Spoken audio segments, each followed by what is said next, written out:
What's up, ladies and gentlemen? My name is Paddy, and welcome to the third episode, or the fourth podcast, the third episode of the rebranded show.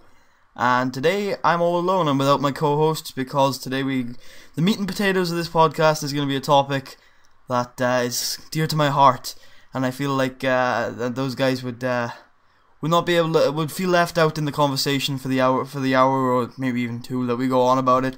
And so I thought it best just to bring on an expert, and he is an expert that has been in and out of the YouTube scene for a couple of years. Would you like to say hello? Hello, my name is Marshall, and my channel is the Event Horizon X. But it didn't used to be. No, it did not. It used to be a channel called Drunken Russian Gaming. I doubt anyone knows what that is. But fans will come out from the woodwork. Maybe there's like one, at most two subscribers in putties who are watching this video right now are like, oh, I remember. No, but yeah. Ugh. So let's get right into it. No, I want to continue. Whoa, I want to hit you hard. Why did you leave? Oh! Why did I leave? This is good. It's quite a few reasons. Mainly, before we go into that, when did you leave? When did I leave? Yeah, roughly year, like maybe roughly month. Almost about a year exactly. A year ago. Yes. Feels longer than that. I'd say a year and a month, maybe. I think I may have left in May or June. I'm not sure. But I think that's... yeah, I remember that. It was right after the whole SOPA thing. So that was in December of 2011. Yes, that... Precisely. Yeah. So I think that's about when I left. And I took a lot of experience from it. But the main reason I left, I love doing the videos. I love doing it. I wasn't super popular. That didn't bother me. I mean, that shouldn't bother anyone who makes these videos because, I mean, we do it because we enjoy, for some self-conceited reason, being watched. I mean, that's the best way to summarize it. You can put it in a bunch of fancy terms, but we like being listened to. Wouldn't you agree? In a way, I prefer being responded to rather than being responded to. Yeah. Well, no. Response is great. Yeah. But at the least, listening is the first step to response. Yes, they need to hear first. But the main reason is that my rig was not very adequate, and my videos would be laggy. Recording and running a game at the same time would not always go over so smoothly. Also, I could record Xbox videos, which obviously wouldn't be laggy because the Xbox, doesn't really have problems with that. But have you tried to play certain games on it? Well, in the sense, the video recording won't drag on the Xbox. Yeah. But unfortunately, I didn't want to invest the money for an HD, and you realize as soon as you buy that SD capture card that no one cares about SD. Even I didn't care about. I was watching my own videos in SD, and I was just thinking, I was grossed out by them. So I thought, since that was a good learning experience, but I wanted to start fresh with all HD. Probably I'm not going to do any Xbox videos, but I think we'll talk about that later. I won't get into that. But I think that's a good point about the HD thing, though, because nowadays, where the market has been realized so much, and we have a lot more competitors in the gaming-focused capture cards.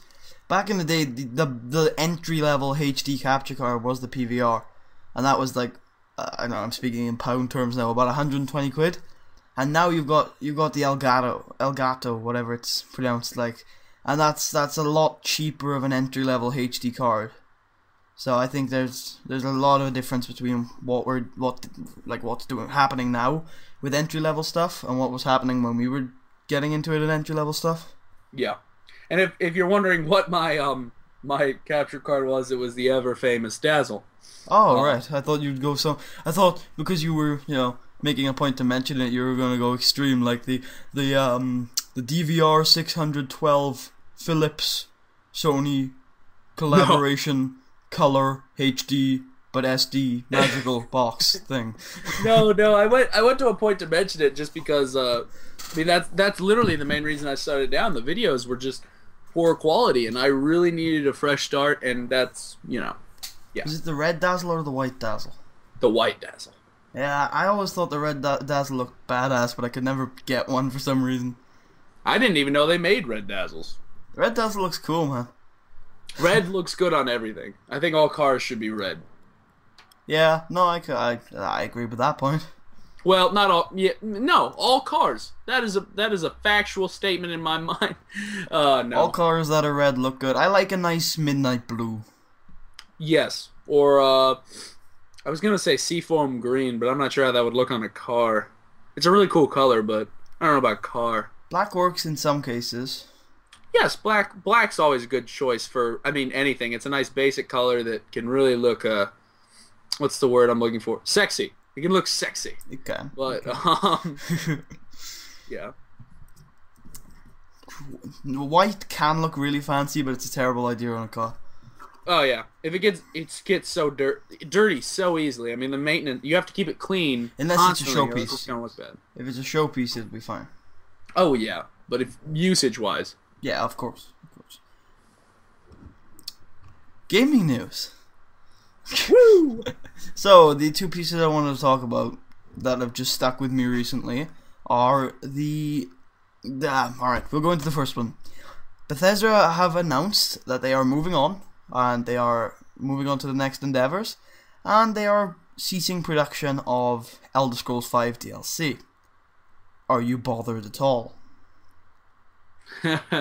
I gotta say, not really. I like Elder Scrolls a lot, and it's a good game to fill in the gaps between certain other franchises, which will be named later. Now some people will be horrified by me using it as a gap filler. Yeah, exactly. That's what I was exactly thinking. But I mean, I like it, but I just don't love it that much. I mean, it just doesn't. I lose interest in it within a month or two. And you know, even with mods, that can stretch it out a little bit.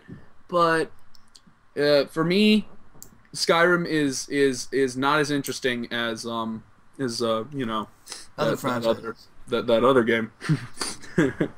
I'm always disappointed when, like, we had this debate about DLC last week, but I'm always disappointed when a company stops supporting a game, because to me it is the most high quality long-term support is DLC. But at the same time, you know, going back to the whole Elder Scrolls point, it never really had longevity for me anyway, and it's their main franchise. It is it's their main franchise, and I don't understand why it's so shallow. I just precisely. That's a better way of putting it. I was probably just making everyone feel terrible. Yeah. And the DLCs weren't that impressive this time around. It's one of the only times, because I bought the first two, where most of the DLC didn't reinvigorate my interest in the game. I mean, didn't finish. Yeah. Hearthfire, Exactly. A lot of people didn't like Hearthfire. I'm just that type of person that appeals to, and I got into that so badly. Well, yeah. That was available to.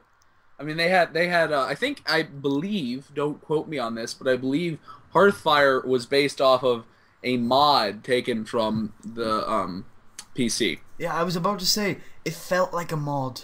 That's the only problem with it, is it really did. Like, usually where I say mods are really good, there's a lot of work put into them. Sometimes they can be really, really good, but they never quite fit into the game. They never quite fit. And DLC might not be as deep or expansive as mods, but it always fits into the game. You know, it always feels like it's meant to be there. And Hearthfire just felt a little out of place to me. That's understandable. Yeah, that's just... I liked it. I really liked it. It was one of the best times I had in Skyrim, but little out of place. Little out of place. Yes. Yeah, but back to my other point, like, it's their main franchise, and they've shown they can do depth in their side franchises, and yet they can't do depth in this franchise. It's so amusing to me. I don't understand why they can. Well, they can. I don't understand why they haven't done it. Why they haven't put. Is it because they go all out with the world? Is it because they put too much effort into the world that the game just cannot handle depth of audio or whatever they have to do to put the depth into the stories? You know? Yeah. What? I wouldn't say that that's it. It's very hard to. It's a problem that is hard to describe, and it's a problem that a lot of people would disagree with. The thing is, alright, we're gonna have to get into the comparisons now, aren't we? Because I've got one in mind.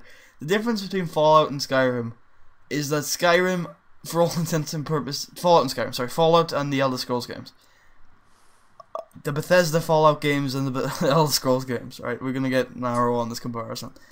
Are that Fallout is kind of a smaller game in terms of how much is changeable, if you know what I mean. How much could be changeable. There's civilizations scattered across the map. In Skyrim and Oblivion, there are a lot more things that you'd expect to be changeable, and that's why I think they wouldn't want to put too much depth into it. This is getting really random, but putting too much depth into it because they'd have to change a lot more, while in Fallout they'd only have to change the certain civilizations that they have.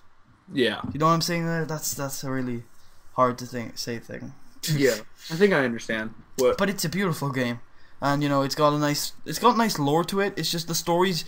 It's got a nice backstory to it, but the stories they're trying to tell, they don't do it well enough to me. Well, I think it's although I think, and Bethesda always does this. I mean, I love you, Bethesda, but Bethesda always takes something and sort of breaks up the nonsense bullshit that is holding back the progression of games, like Call of Duty, which is the same game over and over again, running on the same engine with slightly improved graphics. A game like Skyrim,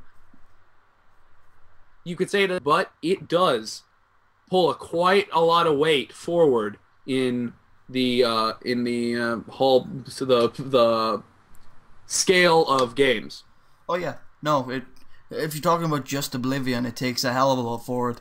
And if you're talking about the Bethesda's whole line of works in their RPG first-person thing, Skyrim is so encouraging. Skyrim is so exciting because that engine is incredible.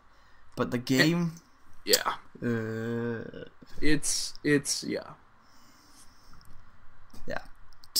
And as big Fallout fans, of course, we're looking at that engine and thinking Fallout 4. Fallout 4! Yes, which we'll get into later. Yes, we will. Which is the meat and potatoes of today's podcast.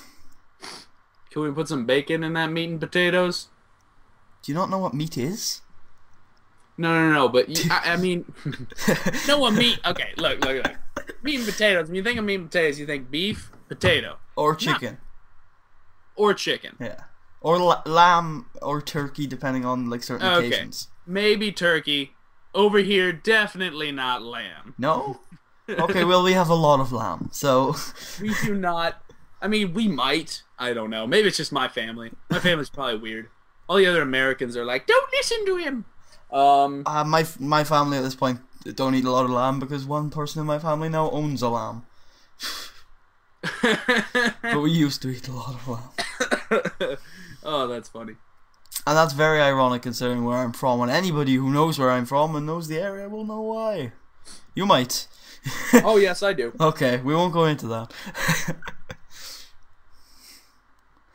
Next topic, or do you want to talk more about Skyrim?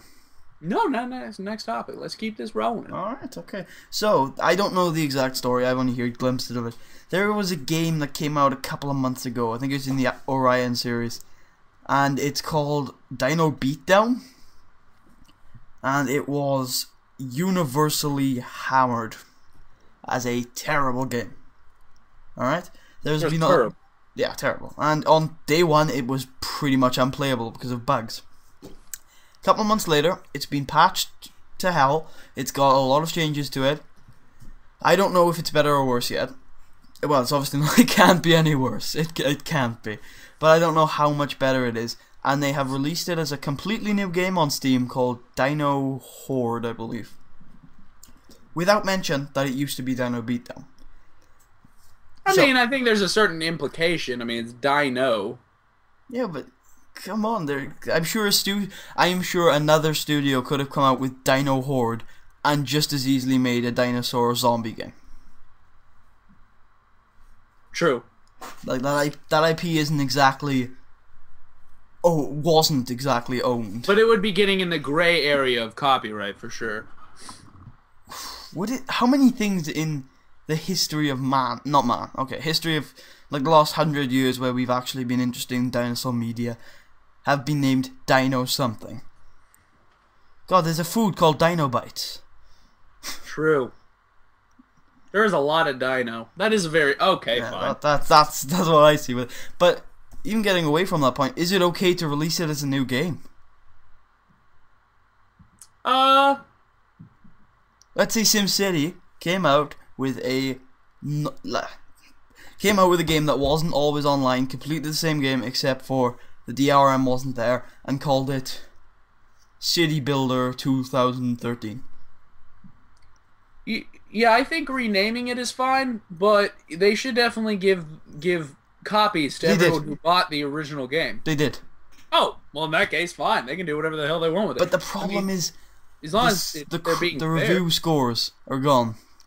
The terrible review scores are gone, and people might be confused and buy this on day one, not realizing that this was one of the worst games of the last 10 years. Well, my opinion with review scores has always been review scores in the initial opening of the gates can screw over a lot of future good games. Yes.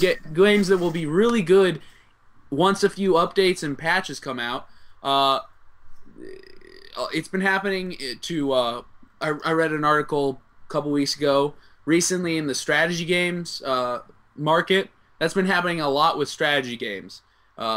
Their release will have some holes in it, and the media will just slap them over the head, and they will basically go under later for it because no one wants to buy a game that originally got this bad reputation, even though they got all these patches to fix those things. So I think that clearing the slate, just like I did with my channel, is okay. I don't mind that. I see what you're saying, and I agree with that. There are a couple of games that get a lot better as patches come out. One of which we'll be talking about later. Is another example. One of which we'll be talking about later. But at the same time, a game that is on the very low scale, universally, not just one review score, not just two review score, literally universally criticized as one of the worst games of the last 10 years. That isn't just something you can patch out. Like, maybe there's a few bugs. Yeah, that doesn't cause people to call you one of the worst games in the last 10 years.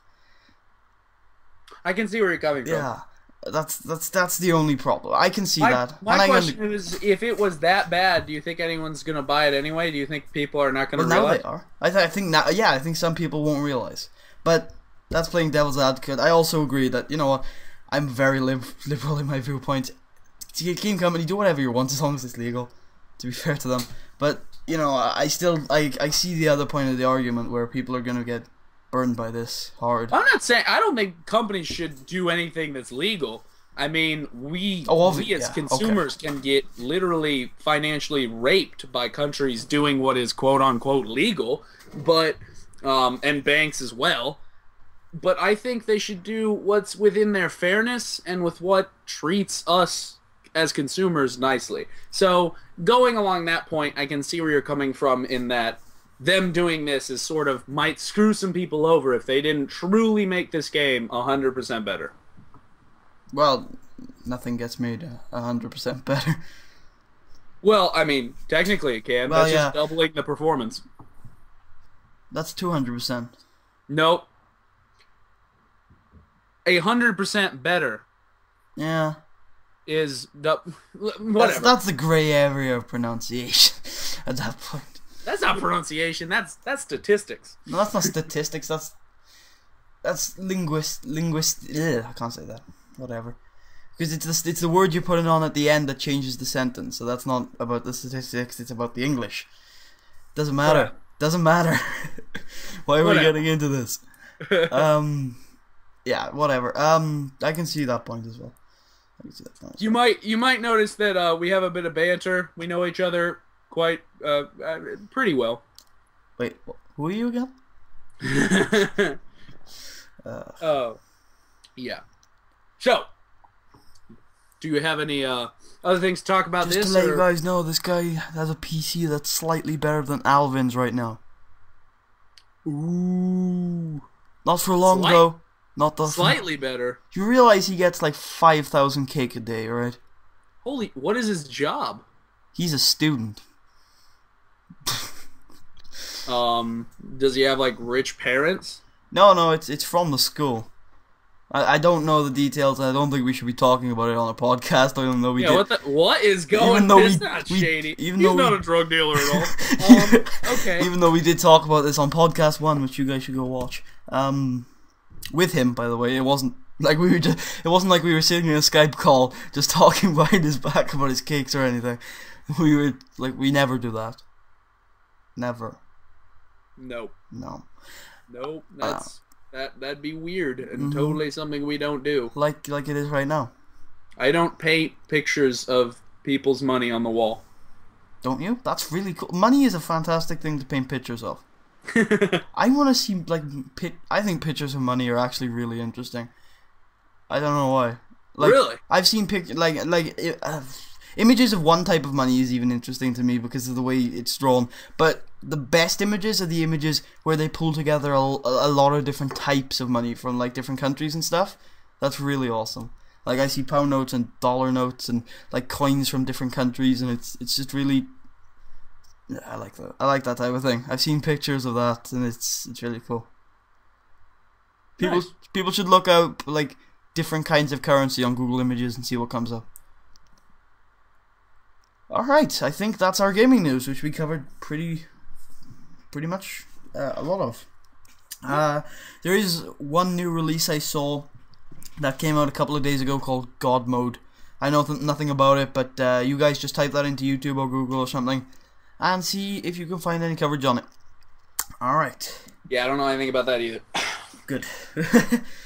Good, I was not wanting to talk about it. Alright, let's get into the meat and potatoes of the podcast. So I have not talked about Fallout 4 yet, which is surprising to a lot of you because my channel is built on a Fallout 3 Let's Play.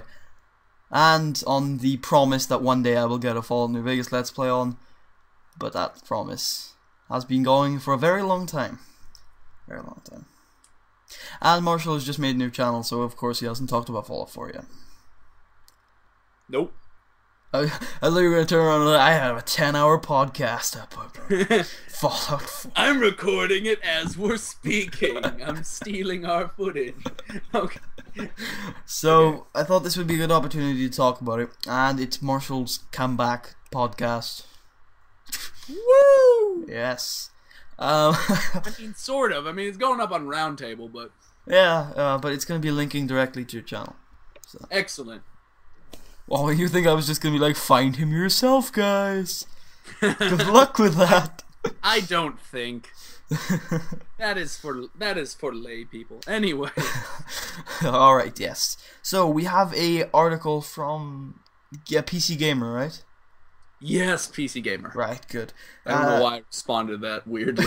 Because it's a great site. No, yes! It is a good site, I do agree. But no, yeah, quality articles. They have cool face-off. Oh, I'm not going to get into that. The article link is in the description, but we're going to go by point and give our opinion on it. And then later on, we're going to be talking about, I think, both of our wish list for Fallout 4 and just having a general discussion about one of our favorite series of all time. Do you have is one of the two Bethesda games or the earlier ones your favorite game of all time?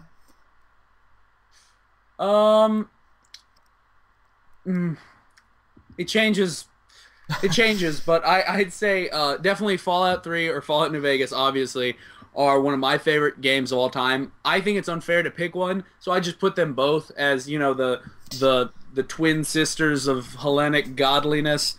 But they both have good points about them. So you will get into those later, but I guess we're going to talk about Fallout 4 now. Yeah, Fallout. I just wanted to ask if you had if how much investment you had into Fallout series, just to give bias clarification to the listeners. And for me, Fallout 4, yeah, Fallout 4 is my favorite game of all time. Fallout New Vegas is my favorite game of all time, and I have a video that went up last August, and I think that pretty much sums up why. I think it's like 30 minutes long, so it's a black screen. Go watch it. Just like this, except this one has pictures. Picture! I don't know what picture I'm going to use for Marshall yet. We'll decide. I used a canoe last week. I've been saving Charlie Sheen for someone. It might be him.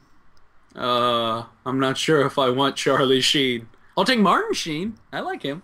Wait. Let me think if I can remember his name. I think it's Brian Sheen. You will have Brian Sheen. Michael Sheen. Who the hell is Brian Sheen? You will have Michael Sheen. He is a Welsh actor who played Brian Clough in The Damned United. Beep beep. If anybody gets that reference, write it in the comments. If anyone gets that reference. Okay, we usually give people words at the end of the podcast to tell them that they listened all the way through. The word this week is The Damned United. Or The Damn United. I think it's Damned United. Yeah. But this isn't the end of the podcast. Yeah, I know. This week I'm doing it early. Oh. And what do they do with this word? Because I don't think anybody's going to ask through the Fallout topic.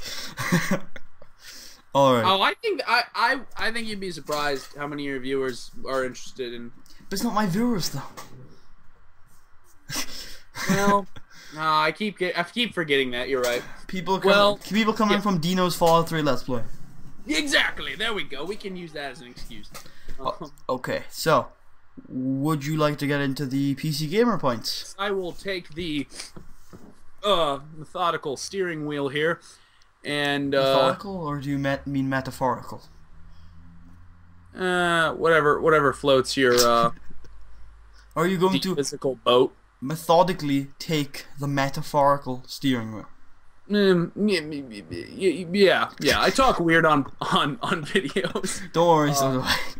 I sort of cut and paste definitions out of the dictionary. Okay. As I see fit. Sometimes I'll make up new words. That's the best way to go about things, in my opinion. Yes, Cephalin Ekinen. Okay, we'll move on to the first point of the PC Gamer. I will. Okay, so basically, what this article is, like you said, there'll be a link. I know there's a link in the description. Can we provide an author? Do you have that information? Ooh, an author. It is Craig Pearson, and that is definitely a Swedish-sounding name. Pearson, really? Not Peterson. Pearson. Pearson. Yeah, that doesn't sound Swedish to me. Oh, well, Peterson's a Swedish name, and I'm pretty sure Pearson is an even more common. Okay, if you're Swedish and watching this, prove me right. We have a Danish person, and we have a Serbian. I can't think of... Well, a Danish person might be able to confirm that. I don't know. Or, I don't know. I swear you've offended someone with a stereotype you didn't mean to make there. No, that's not a stereotype. I know below Sweden. I know you don't think it's a stereotype, but someone will twist it into a stereotype. Perhaps they will. Almost assuredly. Go on. Most assuredly. Okay, so this article is by Craig Pearson, is just basically telling their viewers and readers what they like about the Fallout series, what they don't like, and basically putting this together into what they want from Fallout 4.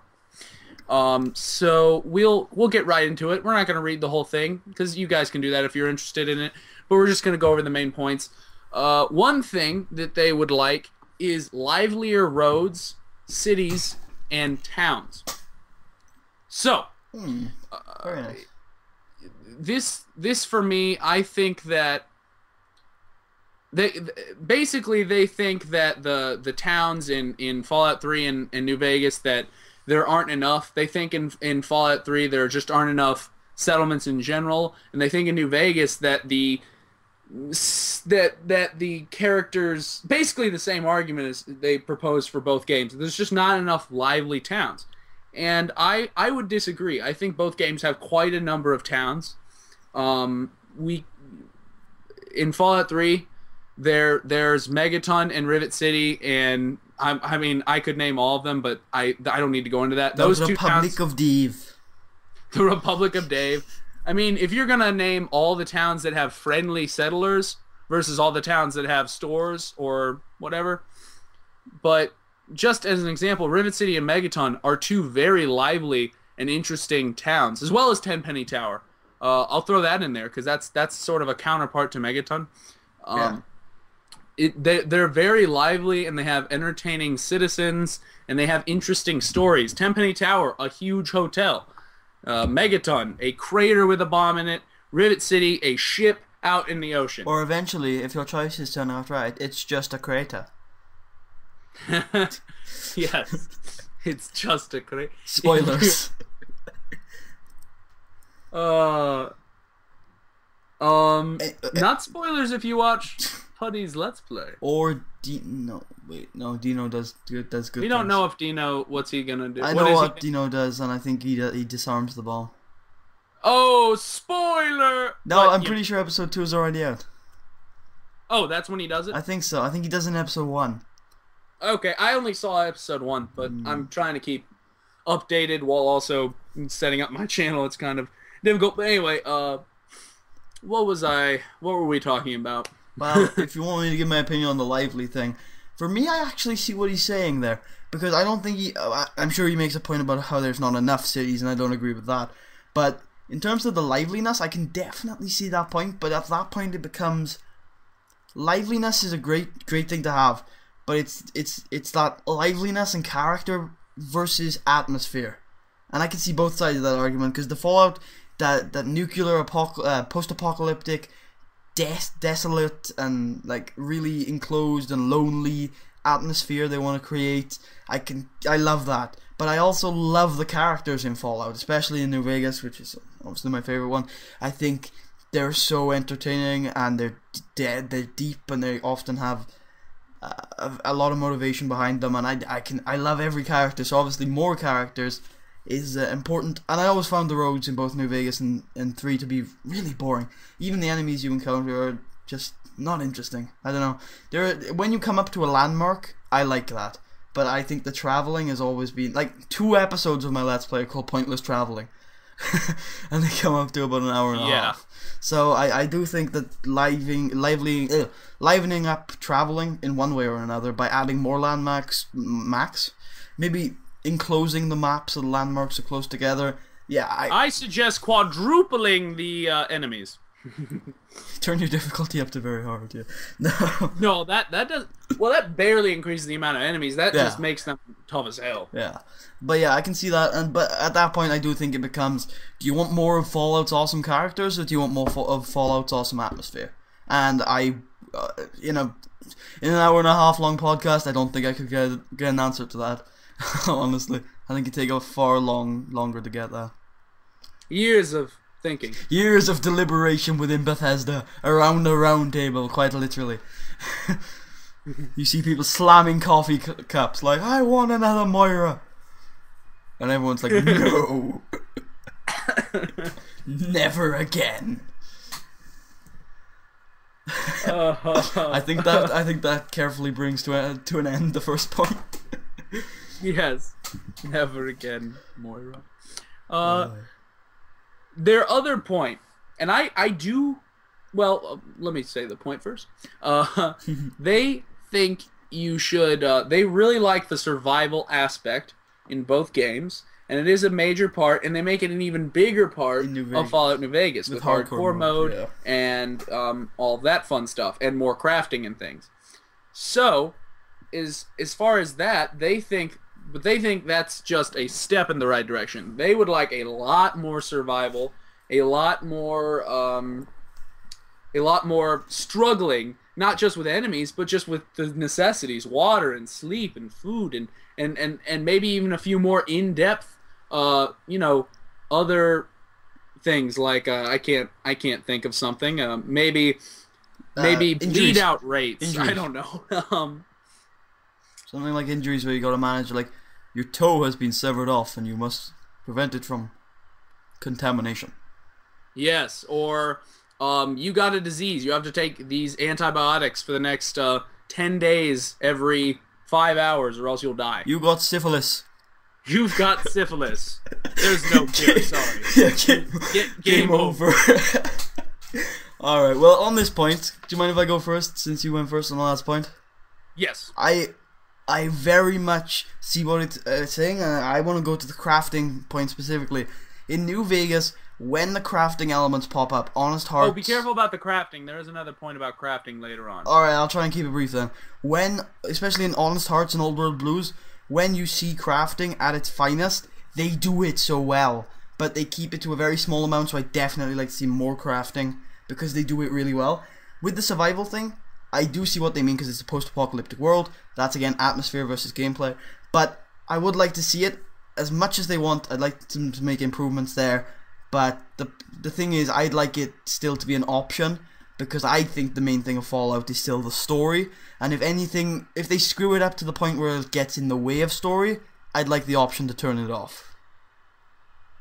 Yes, that's a very good point. I think if it became too distracting, and it made the game feel too broken up and too almost annoying because of how much you have to maintain your character, then yes, I would agree. Because it's not purely about survival. That's a fun aspect, but you're right. Story and the whole lore of it, finding out everything about the game was probably one of my favorite things about Fallout 3 and especially New Vegas. Precisely how many geckos really were in Vault 34?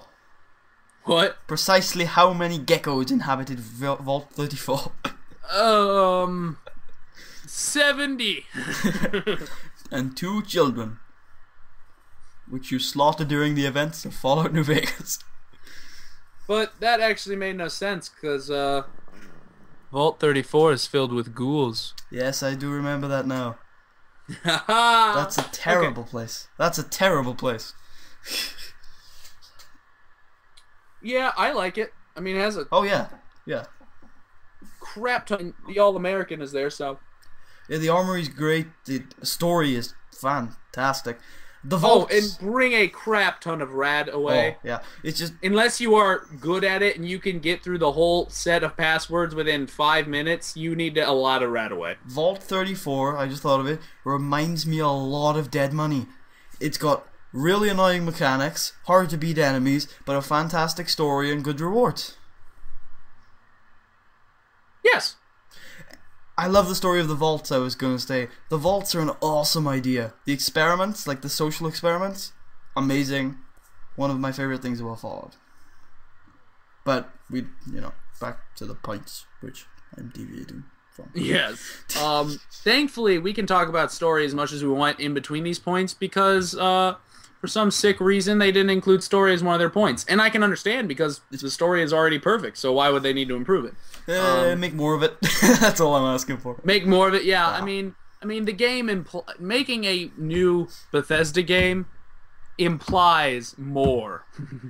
I mean, it just does. To go back to one of our earlier topics, they've stopped DLC on Skyrim and said they're moving forward to quote-unquote future projects.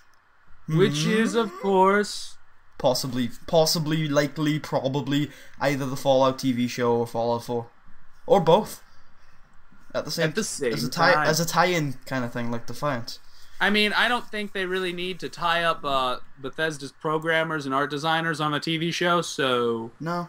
But they're going to finish Elder Scrolls Online first. Oh, yeah, that's stupid. Rock in the road. Just please hire Obsidian again. Please. That's all I want. Just hire them again. Work closely with them. You can make improvements to their game, but just do it again. They did well. Reward them. Well, I don't think they're gonna do that, because I think Obsidian is planning there's an indie game there, a Kickstarter game they make. No, I was gonna say they have already talked about if Bethsoft will let them, making a Fallout New Vegas 2, which I think Obsidian is thinking a little too like a square.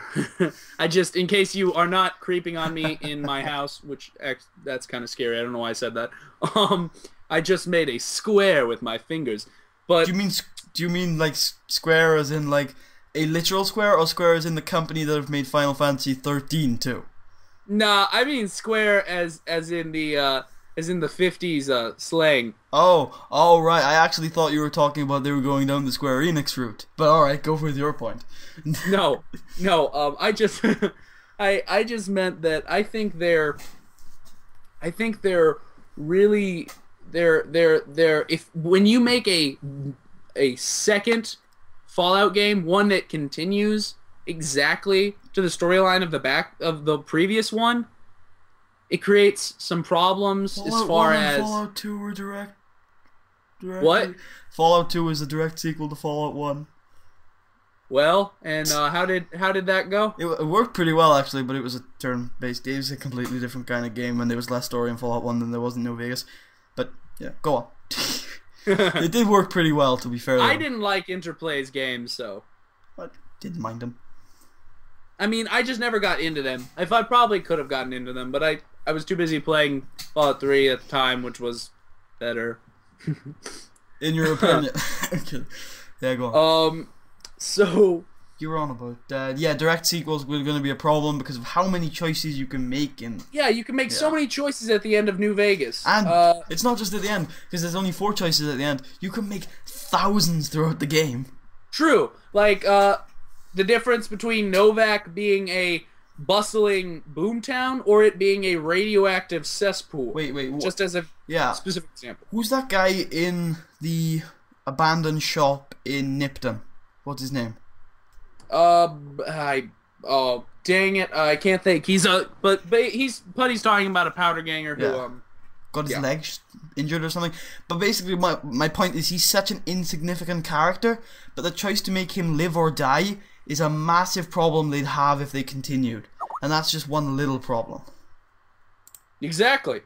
And there's all these little problems, even in Fallout 3, where the endings are pretty much I mean, even the endings in Fallout 3, you can save the wasteland, but you can also save the wasteland, quote unquote, and in the same way killing basically, 80% of humankind. 80%?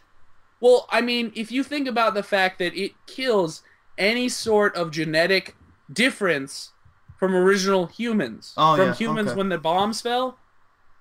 Yeah, I realized that, but I forgot about. I didn't realize how much of an implication that was. If you think about it, it's funny because President Eden says to you, "You don't have to worry. It won't kill you because you were in the vault."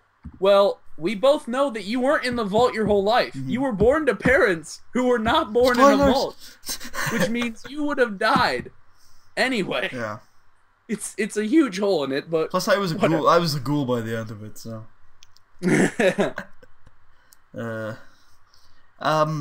Yeah, no, I completely understand what you're saying there. I still think they could do it using canon decisions, as we talked about a couple of days ago. But every 5 seconds in the game, we would be like, "Oh yeah, this totally makes sense." Or they could do what a lot of series have done, and that is load the New Vegas save file and all your choices, which would be a lot of work, and they would need to do that on next generation hardware, or of course, the glorious Master Race. PC. Okay. But yeah, that would work. I'm just thinking about it. I didn't even think about how much that would actually fix it if they just loaded the New Vegas save. Yeah, that would fix it quite a bit. For a game like Fallout, it's gonna be very complicated to do something like that, but it would make it a much better game. I have to say, yes. Yeah. I've just blown myself away about how intelligent I am. He just pooped his pants. No, but seriously, I think that's a great idea. Obsidian. The thing with Obsidian is I don't remember exactly the story. Didn't they not get paid their bonuses because Fallout New Vegas had like a Metacritic score of under what it's supposed to be? So I think there might be a bit of sourness there. I did not hear about Yeah, that. that's a bit of a problem. But that might not be true. That might be a different company. But I swear that's what I've heard. I believe Fallout 3 though got a definite Game of the Year 5.10.0 Yeah. across basically all the boards. Yeah, Fallout 3 got the Game of the Year, and I'm still bitter. And I'm still bitter. Because all I've got is my Ultimate Edition instead of my Game of the Year edition. I thought it was funny when they named it that. Damn you, Red Dead Redemption. I'm pretty sure. I might be a year off on that one. 2010. Portal 2, perhaps? I don't know. Oh, well, no. I'm trying to think of 2011. the Game of the Year in 2010. I think it might be Redemption. Portal 2 got Best Story. How? Because it has the best story ever. No, it doesn't. It's. Have you not played that game? Yeah, I have. I finished it. It's in. Oh, and that was at the beginning of 2011. Oh yeah, I thought it might be. It's a good story. Don't get me wrong, but it's not. It's not revolutionary. I thought it's hilarious. It's funny. It's great. The story. Now this is a comment I've made for a couple of games now. The storytelling is really good. The story's not that good. It's good, but it's not that good. And I'm not sure. 2011, I don't remember too well. It might have had the best story that year, but I don't quite remember that year. It either had the best story or the best co-op. I just Best can't co-op remember. I could see happening. Even best gameplay I could see happening. But best story, I think it falls short. I mean, it definitely got best puzzle game, but I think it got a more major award. And I'm guessing I really do believe it's either story or co-op. But anyway, we should probably get back somewhere. Would you like to come back to the article now? I can't think of a Fallout point that I have left unanswered. So yeah, we'll move on to the next article point, shall we? Yes. Did you say your piece on the survival aspect? Yes, I sort of. I mean, yeah. I mean, there's not much to say there. I agree. I think it's really fun, and I think it's something that you could play it once one way and another time the other way. Like I played New Vegas twice with hardcore and like 4 times regular. Okay. I played New Vegas twice. Stops. I'm like, what? No, I was saying. I'm saying. I think I've played it 2 times hardcore, like 4 times regular, and 3 times modded to beyond all recognition. So. You might actually have me beat on playthroughs, but I'm pretty sure I've got you beat on game time. Perhaps. Yeah. I do a lot of work. Anyway. Next point in the article. It's a very good idea. Next point in the article. Oh! Bethesda's design and Obsidian's characters. Now this is interesting. In this point, they fuse. They take one good thing that they really liked from Fallout 3 and one good thing that they really liked from Fallout New Vegas, and it's 2 points that the Putty and I think both agree with. That Fallout 3 has a really good environment. It has a really cool place to explore. The outside world is barren, and it feels like a wasteland. It feels like an apocalyptic America that you should be scared of and reminiscent of at the same time. And then the other point, that New Vegas has very good characters. Their characters are in depth. They feel good. They make you want to hug or shoot or whatever it have be, perhaps in about 3 or maybe I'd say about 3 dialogue options have sex with. So I might be wrong there, off by 1, but yeah. So what do you what would you say about that? What, Bethesda's world design and Obsidian's characters? Yes. Yeah, but I agree with the Fallout 3 thing, but I also do think New Vegas had I like the New Vegas. I wouldn't use Fallout 3 as my example. I'd use Skyrim, honestly, because they've moved forward so much that you can see how good their world design is, and adding Obsidian's characters to that. Oh my god. Adding Obsidian's characters, that would be incredible. Ignore random noises. Yes. Fallout 3's world, don't get me wrong, is absolutely incredible. And but I do think if you look at Skyrim, you've seen how far they've gone now, and how good they could do in the future, and how beautiful that world is. Yes. But yes, Obsidian's characters, 100%. All day, every day. Love them all. They're fantastic. One thing I will say about In New Vegas' credit, though, as I am very biased, I do think a lot of the locations are very bland and very generic, but pick out the best ones, and I do think the locations are really good in New Vegas. And I think the thing with New Vegas is, you say that I agree that their characters are really good. The locations have a lot of character to them, and that's a big thing for me, especially in the New Vegas area.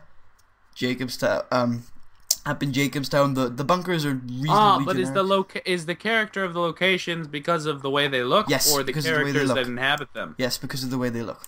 The characters that inhabit them are fantastic, but I do think the look of the locations do have a lot of character to them. Some of them, obviously. The whole eastern side of the map is pretty bland. Wait, no, western, damn it. Western side of the map is pretty bland. But I do like Freeside, Jacobstown. Parts of the bunkers are quite unique, but obviously that's quite bland. The fort, I love the style there. Freeside, New Vegas, just, clunk that in. Old World Blues, in its entirety. And I think that's where my... the answer... Okay, the Mojave Outpost is less so. The characters make that place better, but, I like it. I'd say, on the flip side of the coin, I think that Fallout 3's places are more interesting. Yeah, no, I agree with that. Just to cut in, I do agree with that. Oh, you do agree? On a general scheme, but I do think there's a lot of character to a couple of the New Vegas areas, too. Well, I mean, because you can take... I really like... Paradise Falls has a very interesting aspect to it that you can't really capture anywhere else. Just you can smell the evil there from a mile away. And as soon as you see the gigantic boy standing in the middle of that mall complex, you cannot help but see the irony. And Rivet City, like I said, oh yeah, it's got a lot of potential, a lot of power, and it's got a lot of there's quite a bit of emotion about being on a ship. I'm on a boat. I'm on a boat. The Jefferson Memorial, that's really cool. Jefferson Memorial is really cool, yes. Especially, I mean, Oasis. at the end when you pull that switch and you can see him clear as day through that water. Yeah. Oh, yeah. I almost That's literally incredible. the first time I played the game, I remember I drew a tear when I saw that statue. I don't know why. It's not like I'm into Jefferson. I mean, he's a cool guy. I like some of his quotes, but when I saw that statue, all of my accomplishments for some reason just came to fruition in my mind, and a tear just came out of my left eye, and I was like, this is the best. Oasis is you cannot compare that to anything else because it is different than anything else in the game. It is trees and life, and not really anything interesting building wise, but the location is very interesting. I think it's very important that it's in there because you said Fallout 3 does that wasteland aspect really well, and to slap bang in the middle of it completely creates the contrast that makes that area so grand. Oh yes. Actually, now that I'm thinking about it, I'd like to say this. This is what I've started to realize from this. Fallout 3, I think, does have the more interesting locations, and they have a lot of interesting locations. The whole map is fantastic. With New Vegas, though, the locations that stand out, I think, have more character than Fallout 3's. They're not as interesting, but I think you can definitely glean more, and it helps build the characters, which at the end of the day is what New Vegas is about anyway. Huh. Yes, I would fully agree. Like, I prefer to explore the Fallout 3 stuff, but I think the Fallout New Vegas locations help aid the story a little more. Yes. I think that's what my conclusion is on this. Basically the Fallout New Vegas locations link together in a grand design, and Fallout 3 locations stand alone. Yeah, no, I completely agree with that. Okay. That's a good point. Next point. Yes, indeed. Okay.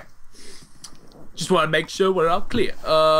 Tree. Okay, here's the next thing they think about is now putty. This one, I don't know what you're gonna think about it, but they thought, this being PC gamer, Yeah. they would like Fallout and Bethesda to, that quote unquote, treat us like PC gamers. I love that. But the points they make about it are not the points that I would have gone towards.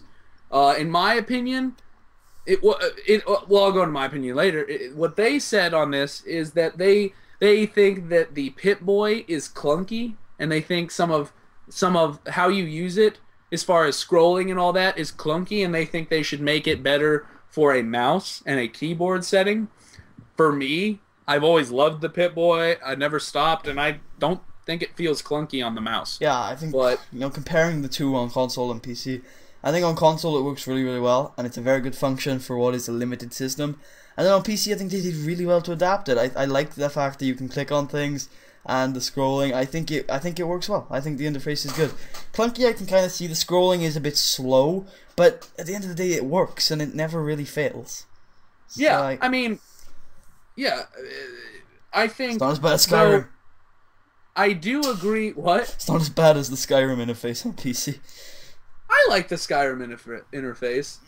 All right. We won't go into the logistics of it, but can you at least agree that it's bland? It's bland. It doesn't have any character, but at least you can get to things quickly. Yeah, I thought it was a big spiral of. I mean, all of Elder Scrolls menus have been blah. That's not an excuse. Obsidians were just note cards. Fair enough. Yeah. Okay. About the PC gamer thing, though, the route I would have gone down, I'm not sure if you agree with this. I don't think the texture quality was up to snuff on New Vegas' PC port, even at the high graphic levels. Yeah, I would say that. That's not what I was gonna say, but that is a very good point. You can always push graphics higher on the PC, much higher than the consoles. Yeah, but sometimes they like offer the very high graphics levels, and that does look really well. New Vegas, the texture quality, even in 1080p, just it wasn't that good. Mods make it better though. There are a lot of good graphical mods. In fairness to Bethsoft, yes, because I can hear the screams of their employees as we speak. Because they're listening to this. They're like, yes, what do Putty and Marshall think about Fallout 4? We must include their opinions in this game. Yes. But I really think that they designed a system that helps that little problem, and that is the GEC.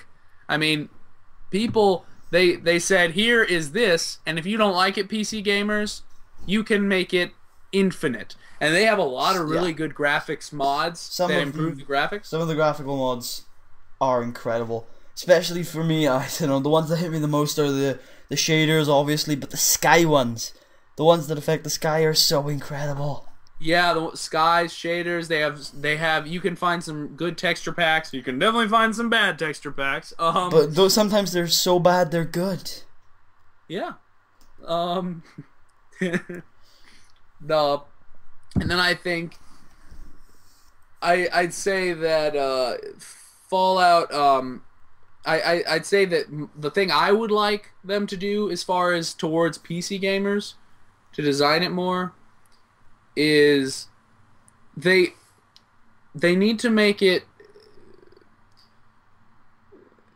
They need to put what's the word? They need to put PC first. Yeah, no, they need to design the game on PC and port to consoles. Exactly. Yeah. And they really need to, and obviously they design it on the PC, but they are thinking about the consoles and the PC at the same time. They use Xbox 360 framework. Framework is the word I'm looking for. Framework. Really? Yeah, I'm pretty sure they do. Oh. I'm not sure about Fallout specifically, but a lot of games use the Xbox 360 framework and port to PC and PlayStation 3. Thumbs down for Microsoft. No. It's because it's, to be fair, it's because it's easier to develop on the Xbox 360 than the PlayStation 3, and they want to develop for consoles. Yeah, developing on the PlayStation 3, we're not going to talk about that, but it's like it's like developing a game on the iPod. Trying to make an ice cream sandwich with bread. But I think but what you said is what you said is right. I think they should make it so that they completely make the game for a PC game, and then transferring it to console from there will only improve the experience for console players. Yeah, it's not going to downgrade your experience. It's going to level it up higher. Yeah, I think console players they get a lot, like, as a console player right now, I'd like to speak to my fellow console players. They often get not offended, but defensive when PC people want to be focused on. But what they need to realize is when games are developed for a superior superior platform and ported over to a inferior platform, we are getting the maximum that we can get, because it's always going to be superior on the superior platform. So games right now would benefit from being developed on a PlayStation. Games right now would benefit from getting developed on a PlayStation 3, guys. That would be a good thing. We should start developing for PlayStation 3. And then port it over to the PlayStation 4. Yeah, obviously. We should be developing for the GameCube. I'm porting over to everything else. Games right now would benefit from being developed on a PC, because everything is at its peak, at the best it can be, and then it just gets scaled down to the best we can have. When it's at us, we're at the high end, and then everyone else gets screwed over. We don't lose anything from us not being the primary development platform. Nothing at all. Exactly. We only gain things like options. Console games have such limited options right now. FOV can barely ever be changed. Even on a console, that's a problem sometimes. You can only have 100 saves in New Vegas. I know. I cried when I reached 100. I'm OCD about not reaching 100.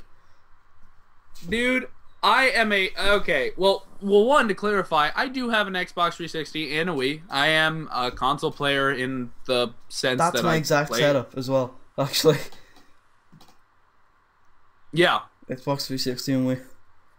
Although I will soon be getting a Wii U. For Pikmin 3. But yes, I do own those too, and I had a PS2 and all that fun, Nintendo 64. But NES, I think that the PC overall is going to develop a better game, just like he said, and once the console players get a hold of it, it'll be overall a better game, and the PC gamers will get what they want. Everyone will be happy. I don't know why they just don't do that. Probably, I don't know. Do you have any ideas of why they wouldn't do it? I can't conceivably think, except for the fact that the consoles are their major demographic, and yeah, that might be it. The problem is the consoles are their major demographic, and they'd be spending more money transferring it to consoles, and I don't know, they want their margin. I don't know. There's something in there that's right, but something about the consoles being their main demographic. That's the thing. True. But I don't know why that's a problem, because the consoles would still get... I don't know. It's something about the consoles being the main demographic. I don't know what it is, though. Yeah. But I mean, I'm trying to... I think I forgot something I was going to say, and if I remember it, I'll talk about it later, but I think... Are you ready to move on to the next thing? Yeah, go on, sure. Okay.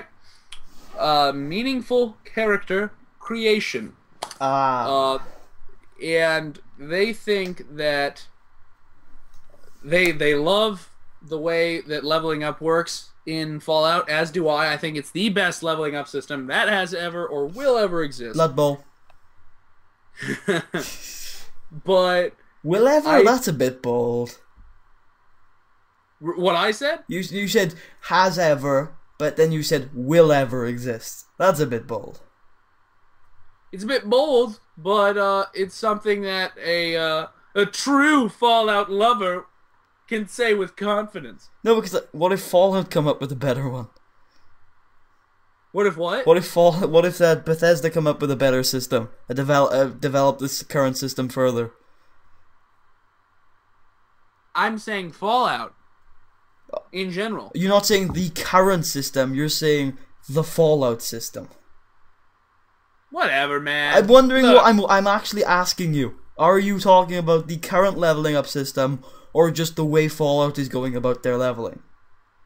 I mean, I'd say I guess I meant the current system, but that's the way that Fallout's going about their leveling, because the system was basically the same for Fallout 3 and New Vegas, except you had more levels and perks were only every other level. But in this next one, you're not gonna have perks. You're gonna have skills, and they're exactly the same. No. Really? No, I don't know that, but it wouldn't surprise me. I was like, wow. No, I mean skills. I mean, there are already skills in the leveling up process. So are those the little attributes? I always call them attributes. They're called special stats, skills, and perks.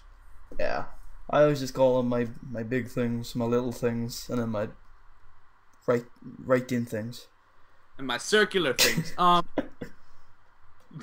the but as I was saying, I really like it, but they want a better character creation. They want to build off of what they currently have. Yeah, you're right. I'm sorry I said that. That will ever be. I can't go in the future.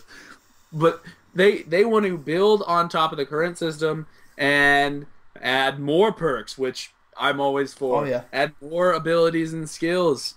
Now, as far as more skills, I'm not sure. Maybe one more skill, but the more skills you add, I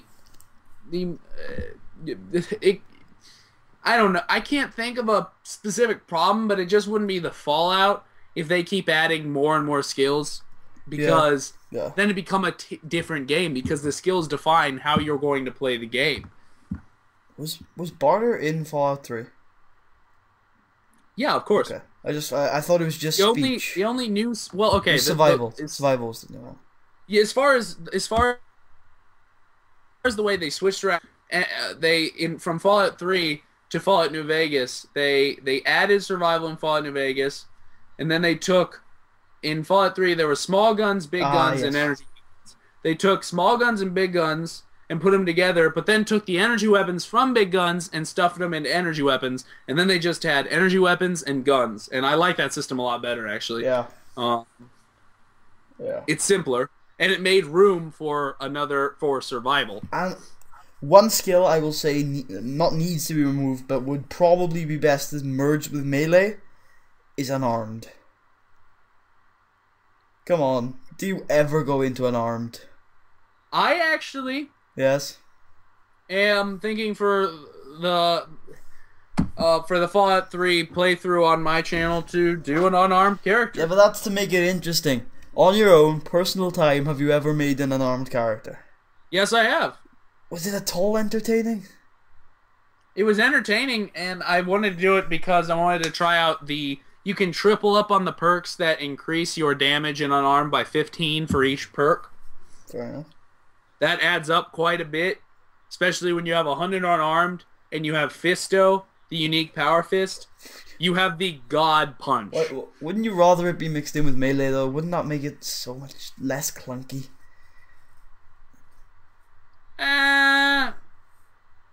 That's just, I don't know. Just for me personally, I never really went into an armed.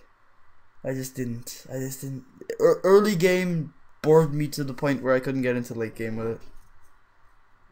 True, that might be a good point. Maybe make some more unarmed weapons, because as far as unarmed weapons in Fallout 3, there was barely anything, and even in Fallout New Vegas, they tried to make it more interesting, but it's still always pneumatic glove this, pneumatic glove that.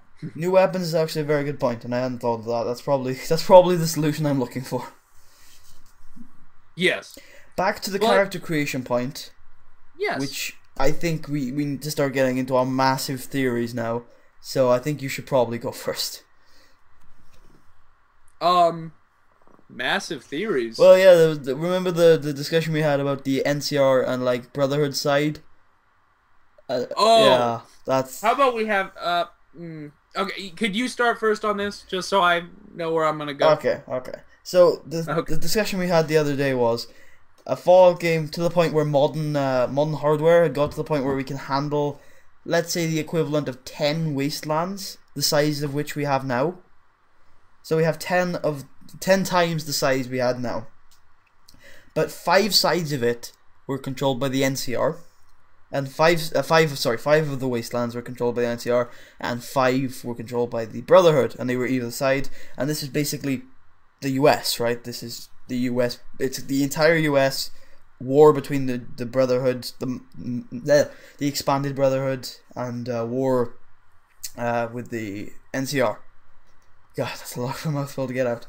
And the character creation thing that we had, the biggest problem I think we both had with character creation is we'd like an opportunity to go in as a neutral, but for roleplay aspects, we'd also like the opportunity to go in as automatically an NCR soldier, or automatically a Brotherhood recruit, or automatically a Caesar's Legion thing. Whatever. And with this system that we were thinking of, our theory, and it's by no means perfect, we haven't talked about it much, we'd have one side of NCR, massive, like 5 times the size we got now, where you did most of your game's quests, but then at the end of the game, the big, what Hoover Dam and Jefferson Memorial was to the previous 2 games, you go over to probably one of the other 5 wastelands and have a big battle, right? That's the basic theory. Have I missed anything? Oh yeah, you could.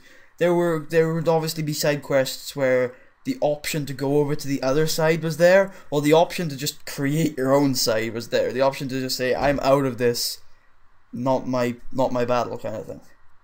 Yes. So, the option to be affiliated with one side, one big side or the other, should be there, but the option to go in neutral or become neutral or even swap sides completely should still be there.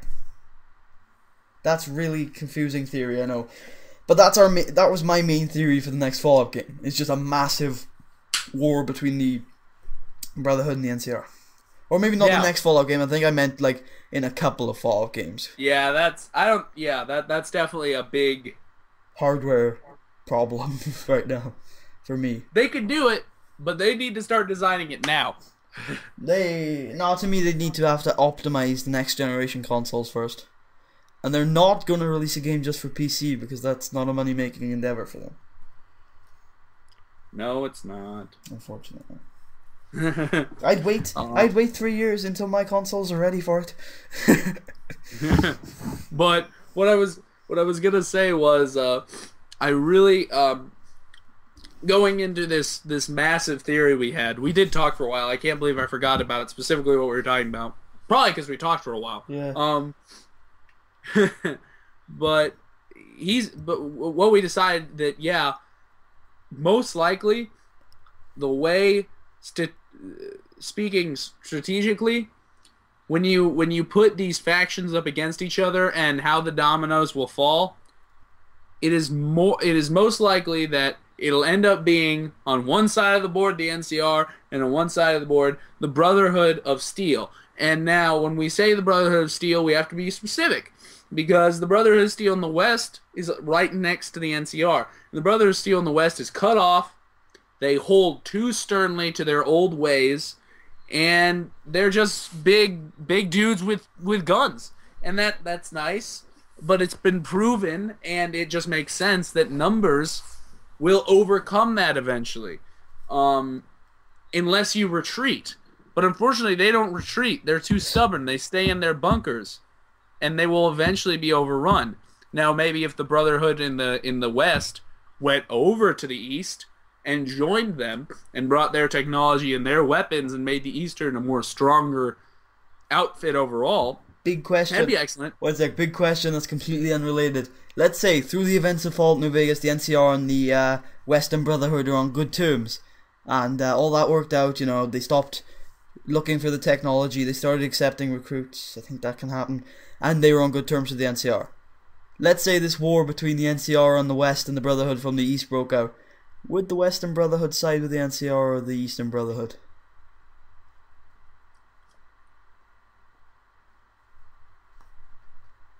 Silence. Or would that be the players? interesting- Would that be the players' choice to go and convince them?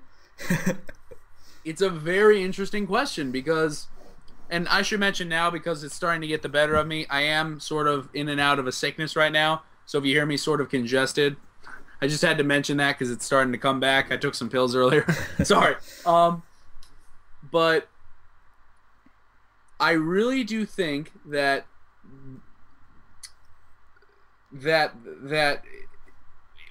it's I can't put it into words, but Fallout. But I mean, if you know a lot about the lore, then you'll know that the Eastern Brotherhood and the Western Brotherhood have a lot of tension and built up between them, and the Western Brotherhood don't like the Eastern Brotherhood at this point. No. They've cut ties because the Western Brotherhood and the Eastern Brotherhood are two totally different things. And you can also take the Midwest Brotherhood, which is a whole different ball game. That girl is wild. If you know anything about the Midwest Brotherhood, they are basically rogue. But so I don't even know how they would come into play in this. They'd be the faction the player can side with if he's like, this isn't my war. Yeah. Perhaps. You become the leader of the Midwest Brotherhood. Which, at that time, would probably be skewed so much it would have a different name. And you'd recruit the Securitrons with the S-Man. And you'd also recruit Caesar's Legion, who have a little camp to the north. And you'll also recruit the Canadian Caesar's Legion. And you'd invade the Brotherhood. Yes. That is the end game storyline of Fallout 6. Copyright 2013. Okay, back to the real question. You were saying stuff about character development. Character development? No, that's good. Character creation, which is very basic right now.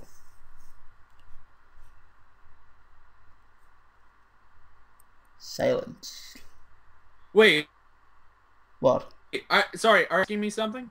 Sorry, say it again. You cut out a bit. What are you asking? I'm asking you to go into your in-depth thoughts about character creation in Fallout.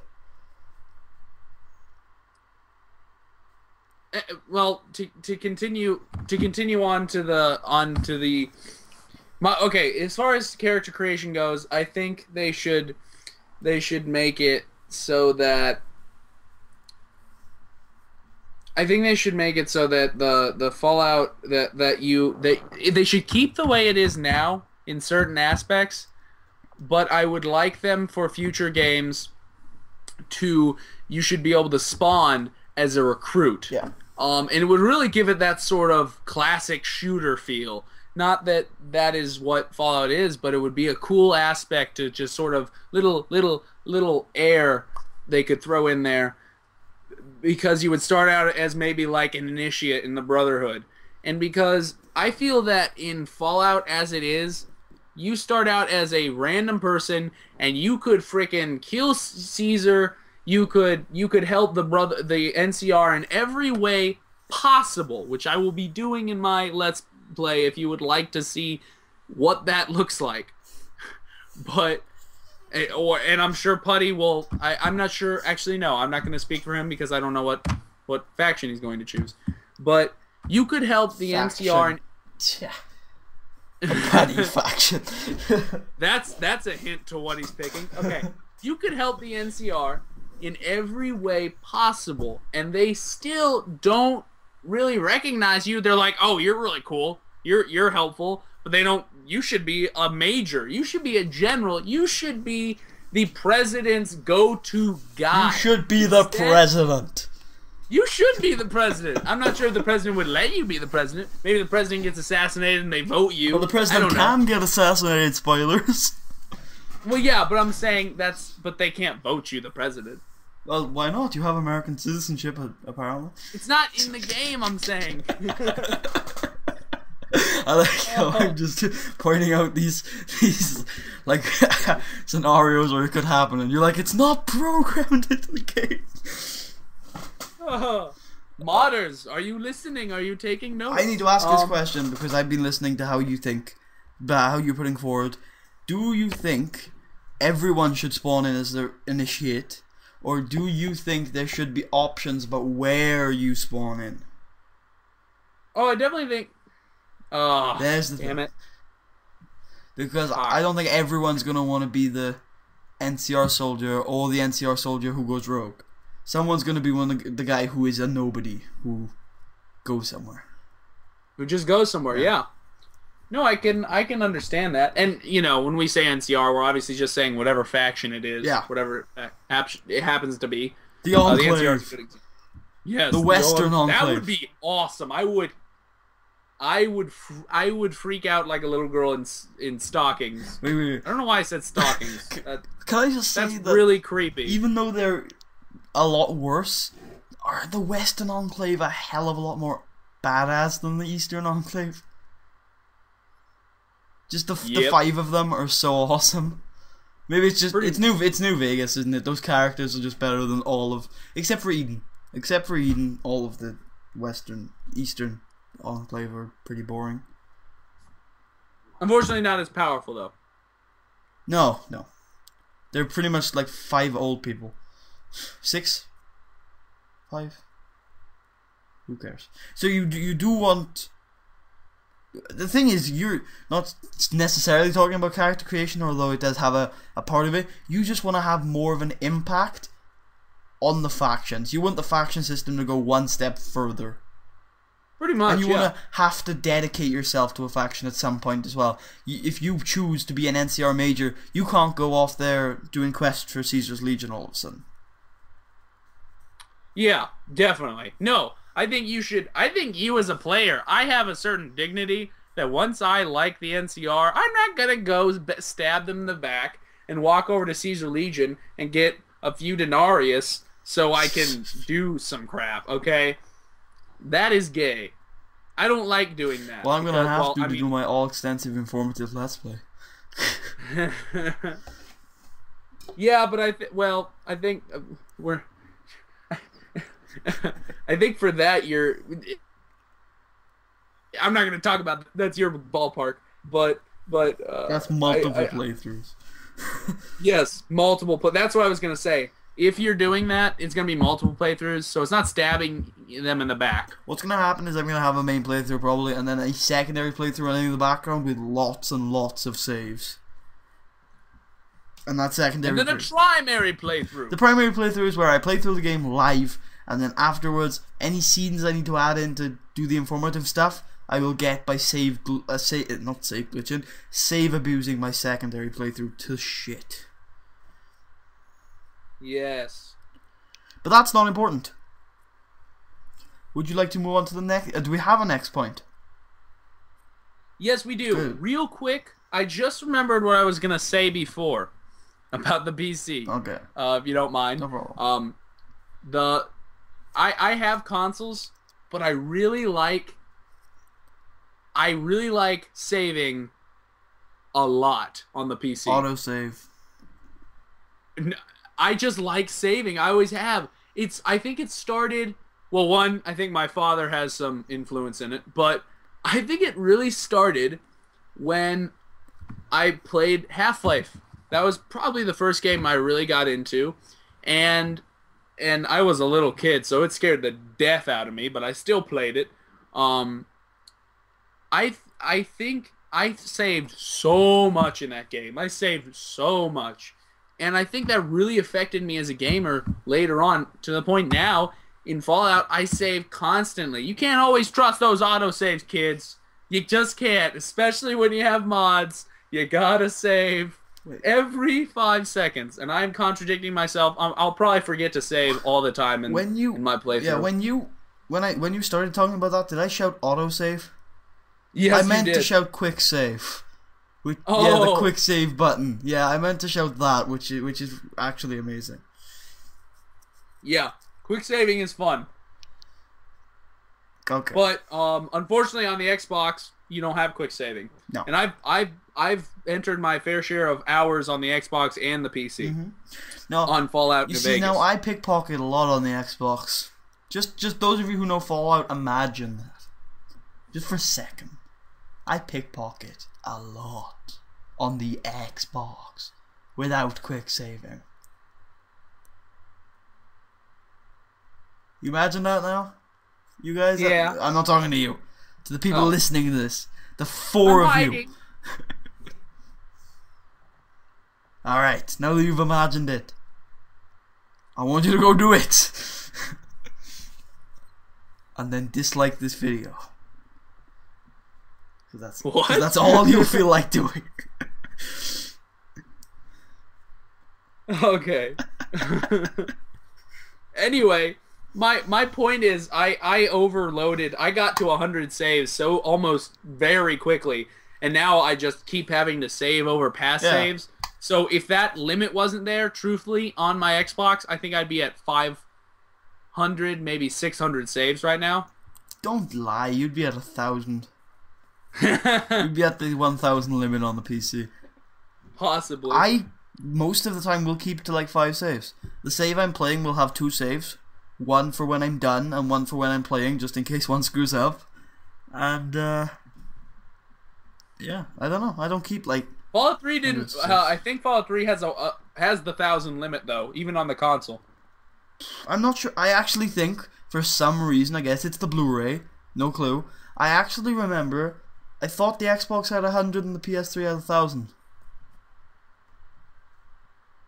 I don't know. I never played it. As somebody who switched from... Literally, I did a Let's Play on both consoles.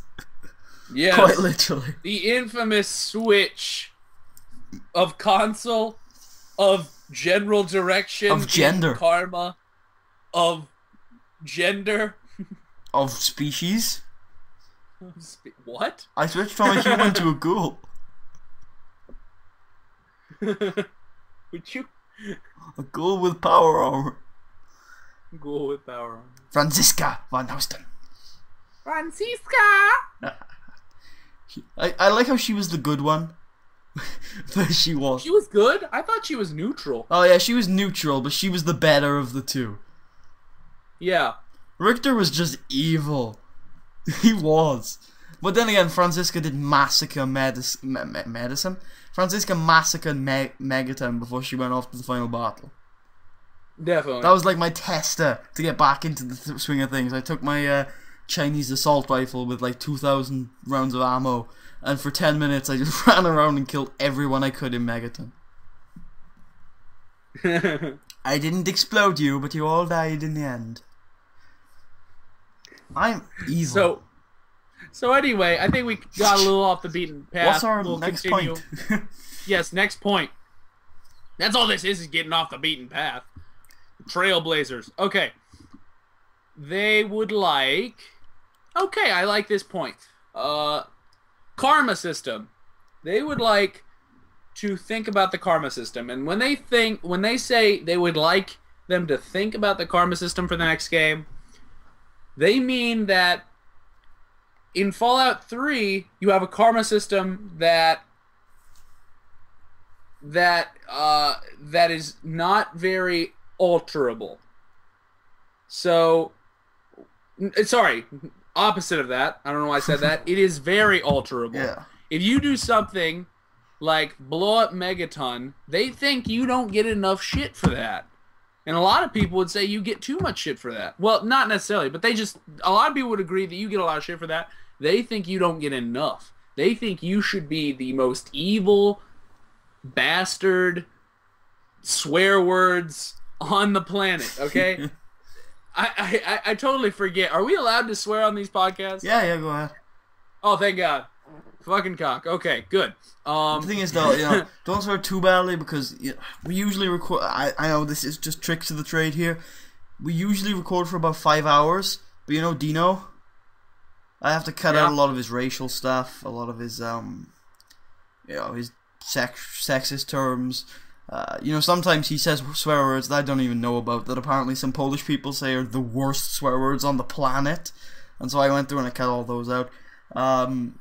Yeah. Sometimes he says stories of his days back when he was in the clan, and I think I had to cut them out. Definitely had to cut them out. The clan. Is there a clan over in the UK?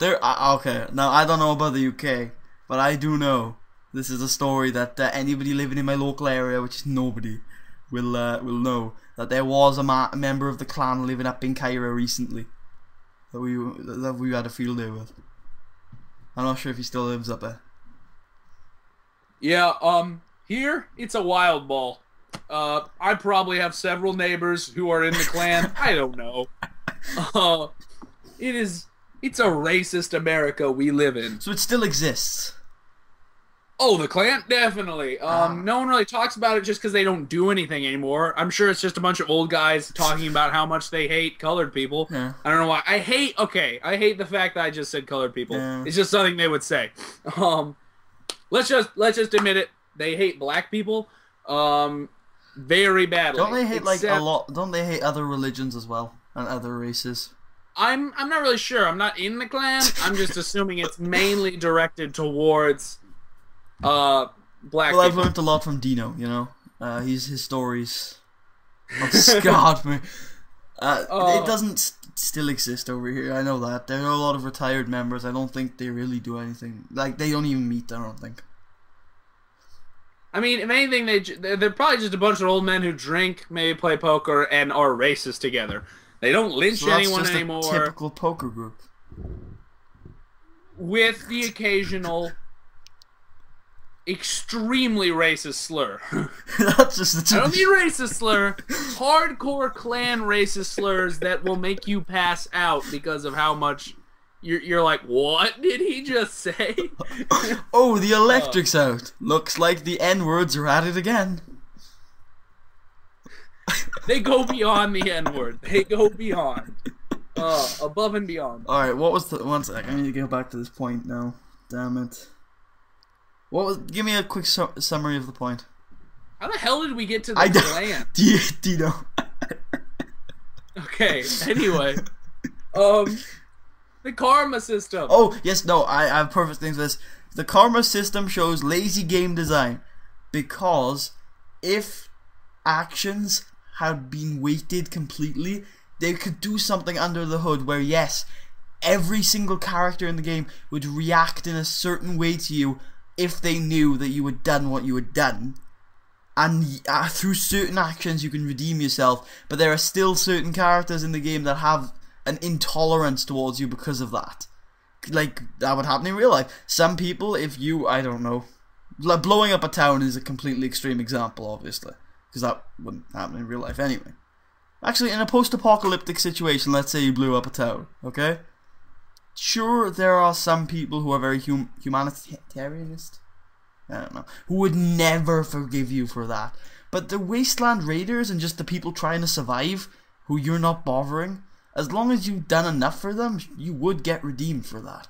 The problem with the karma system is it affects everybody, right? Bad people like bad karma. Good people like good karma. Neutral people don't care. That's lazy game design.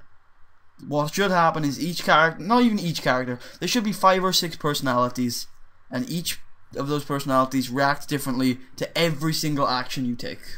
That's my opinion. And well, talk about lazy game design. It's not lazy. Karma system. It's like it's reasonable at that time. Well, speaking of lazy game design, Fallout 3 has some lazy game design in that sense, but for Fallout New Vegas, holy crap.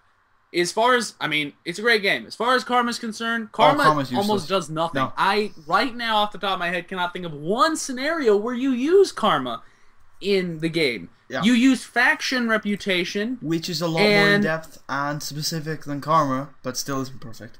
Go on. It's more specific than Karma, but Karma doesn't have any... No, Karma's useless in that game. Completely, yeah, I agree. Karma's still in the game, though. Yeah. That's why I didn't get. Yeah. Is it there just for nostalgia? Probably. Is it there because or maybe Bethesda said, if you don't have this in the game, we will cut you? No, but Obsidian probably just said, you know, let's keep it in the game. It's nice that, I mean, it doesn't hurt the game to be there, but you're always very good at the end. You'd have to go out of your way. But you could be very evil, and a faction like the Apostles of the what did I just say? You said the Apostles. The followers of the Apocalypse. Aren't they the good people though? Aren't they the yes? Okay. But you could be very evil as long as you did everything for them. They would love you. Yeah. Even though in a realistic situation, even if they wouldn't even let you in the front door if you were that evil. But the thing is with them though, that's the thing. But in Fallout, that's what it comes back to the lazy game design. You can get very evil, but just by stealing things, and the followers don't care about that. They'd let you in to heal their people. But obviously, if you slaughtered a bunch of people, yes, they wouldn't. They'd have a problem with that. But that's against exactly. So I think they should fuse the two systems and then increase on them. So I think action have should have certain weights. That's my thing. What? I think every action should affect different people in different ways. There shouldn't be like numbers controlling that. Like how karma is like plus 200 or minus 10. I just think you did this, so these people will always react in this way. Yes. That's how I feel. I think they should merge the two systems, like you're saying, but basically meaning that, in a more simpler sense, you still have the faction reputation system, so that if you do something good for a faction, they like you, and if you do something against the faction's interest, they don't. But at the same time, if the faction's evil and you do evil things, they might start to like you because of that. And if the faction's good and you do evil things, they might start to hate you because of that, or vice versa. A sort of background noise, if you will, on the faction system. I agree with that system, but I don't think the karma system in its Fallout 3 state would work in that regard. Because like I said, you can get evil for stealing things, and you can get good for giving water to the poor. Or giving money to the bloody nuclear worshippers. Church, yeah, oh my god. That gives you good karma. Like, okay, let's say the NCR would not give a shit that you gave good money to the nuclear worshippers, and the Legion would not give a shit that you stole from the powder gangers. Pretty sure the Legion would pay you a stipend for that. Well, if you gave the stuff to them, but you in your system, just from stealing from them and keeping it for yourself, the Legion would be like, yes, you're evil, come here. I just think there's a problem there. Also, one last thing, the problem with Fallout, both games, how does everybody in the world know you've done something evil? There's gotta be more realistic paths for that. Like, somebody in the Republic of Dave does not know you blew up Megaton. Seriously. Probably. Well, I think in Fallout 3, their excuse are the merchants and the caravans. Yeah. The magical caravans that slip through thousands of super mutants in the middle of the hellhole that is DC and navigate the winding tunnels in under a day 4 times. Crazy Wolfgang. Defense He's crazy, alright. Crazy Wolfgang. Damage threshold 10,000. I would need a Sabercat mount Skyrim mod to get through there as a merchant. There's no way that you could without it. Super Brahmin. Bessie the Brahmin. Yeah. That's how you do it. That's how you do it. That's another mod. Okay, anyway. Yeah, go on. Oh, I mean, is there anything else you'd like to add to the karma system? You know what? There's a lot of work that needs to be done there. I think we can both agree on that. Yeah, there's a lot of work, and I think it won't be completely complete by the next game, but they'll build on it as they do all things. I definitely think people's reactions to things should be more specific, and they should look at, rather than an overall number system, I really do think they should look at what actions affect what people, rather than plus 50 affects this group of people. That's what I honestly think about moving forward with a morality system. Yeah. Okay. So. Is there any more points? Because this is actually getting quite long, so we're not actually going to get to our wish list. So if there's one more point, it'd be nice to wrap it up. Oh yeah, there's like there may be a. How about this? I'm gonna skip to my favorite, and we'll make it really quick. No, I wanted to wrap it up, so that's like a 10-minute topic. If you want to do 2, we need to fill about 10 minutes. And then we'll go on to the wish list? Well, no, I don't think we're going to get to that. Aww. I'll bring you back on. Okay. Alright, I tell you what, you do a really quick topic and then you can do your wish list and we can discuss it. Okay. Just don't make it last half hour. I want this show to be 2 hours. Okay. Well, how much are we? We're on 1 minute 40. Did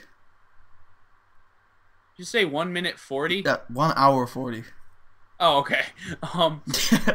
We just started recording. Okay, here's a point that they make. They would like it for everything to have a use for everything. Okay, before you get on, I'm gonna rescind my point that I just made. It can go on for a bit longer. Don't worry about it. Okay, use for everything. Tin cans on the floor, little beads and stuff like that. Go on. Exactly. Like, there are so many things in the game that are there to add depth to the game, and I understand why they're there and why Bethesda maybe in the first place thought, oh, we don't need to have it there for a reason. Yeah. It's just random junk to add to the wasteland that you can pick up if you want. You know, milk bottles and tin cans and potty walks and Billy Bams and all these Dr. Seuss things that are scattered across the wasteland for you to pick up and find. And they're useless in Fallout 3. They're still pretty useless in Fallout. What? Some of them are still useless. Some of them now have uses. Some of them, but not all of them. But yeah, I mean, a milk bottle still doesn't do anything in New Vegas. Mm-hmm. A green plate still doesn't do anything in New Vegas. The most obscure thing ever, I think, is a green plate. I'm not gonna lie. Bent tin can, dented tin can, something like that. That still doesn't do anything. You can get normal tin cans to do stuff, but the bent ones just don't do anything. Yeah, I think normal tin cans make powder charges. Yeah, and they can also make other things too. Nuka grenades. Yeah. And potty wonks. Anyway. You can make ammo as well with a lot of different stuff. Yeah. I think you can use tin cans to make, like, what's that thing called? What's that thing you use for everything? Lead, thank you. You should be able to make bent tin cans into lead. Yeah, obviously. It doesn't matter if it's bent. Yeah. You should be able to build guns with melted down tin cans. Yeah. So yeah, what's your opinion on a more grander scale of do you think that they should keep things that are useless to add to the story, or do you think everything should have a use just for the heck of it? I think they should still add things that are there to add to the story, but I still think they should have a use. But no, they shouldn't. It's not that they should have a use. It'd be awesome and would add so much to the depth of the game if they did have a use. What encourages me is, like you said earlier, from Fallout 3 to New Vegas, a lot of those things did get a use. So hopefully from New Vegas to 4, a lot more stuff gets a use. Like, yes. The biggest thing that I remember is weapon repair kits. There's like 5 different components in there that were useless in Fallout 3. Yeah. Well, okay. As far as weapon repair kits go, I really want them to have, without the jury rigger perk, certain heavy armors will screw you over. So I think they should have armor repair kits. Oh, yeah. No, fair enough. Yeah. But definitely. Yeah, obviously. Oh, maybe you should make it out of like lower grade armors or something as well. Yeah, like straps of leather from Skyrim and power armor sphere. Yes. But yeah, what was I gonna say? Oh, and the other thing is ammo. A lot of stuff that didn't have a use in Fallout 3 now has a use for ammo in New Vegas. Yeah. Those are the 2 things that increased usage of useless things. So on the other end, I think useless things aren't that bad. No. Because if there's it's one thing when useless things don't have a use. You can that might be decorate your annoying. apartment with them. Yes. It's one thing when they don't have a use, but it's more annoying when there's a useless thing that you can't pick up. It's one thing when you can pick it up and mess with it and you can't do anything with it. But when there's a broom or a torch... Okay, someone explain to me the idea behind torches. They even label them, but you can't touch them in New Vegas. What is that? Should be able to pick up televisions. Fallout The Sims Edition. You know, that reminds me of one of the coolest mods I've seen on New Vegas. was one where it adds lizards that walk around the game and they're friendly to you. They're tiny little lizards, and you can only see them if you look at your what's it called, radar. Radar is probably the best way to go with that. Yeah, whatever. Sonar, but. And basically, when you walk over to them, they move really slowly, and they're little cute things, and you can pick them up, and they add to your inventory, and then you can place them anywhere you want. So you could, like, have in your house, like, 100 lizards just walking around everywhere. I think that'd be really cool as something to add to New Vegas. Pets? Yeah, pets. Okay, fair enough. Everyone's like, really? This fact? No. You just see 3 red... no, were they red or were they blue? Or whatever your HUD color is. Were they friendly or hostile on the... Oh, they were green. They were green, okay. Depends on your HUD color, man. They could be yellow. No, I don't think... Yeah. Oh, you're right. Yeah. I've always liked green. I always used blue, I think. Anyway. Obscure. Yes. When 3 appear on your radar, you just go, my courier sensors are tingling. I have to put that in. Courier sense is what I'm going to be calling that now. Okay, so do you want to go to the wish list? Yeah, go on. What's your wish list? I want 3 of your biggest wants for Fallout 4. Okay. Numero uno. Listen up, kiddies. I really, really would like them to, as they have to, they need to bring in the Enclave and the Brotherhood into this whole Commonwealth scenario, as well as Rivet City. Now, the reason I think they should do the Brotherhood and the Enclave is because they are the Brotherhood and the Enclave. They have been in every Fallout game, and they will be in every Fallout game. You're not going to break this streak. You kind of cheated in New Vegas, but I'll accept that. They were badasses in New Vegas. You're obsessed with them. I love them. I love them. They are, anyway. To be fair to me, like, as a group, because there's so little of them, you cannot say that there is a group that doesn't have, that is 100% fleshed out like they are. Every single member of that group is 100% fleshed out.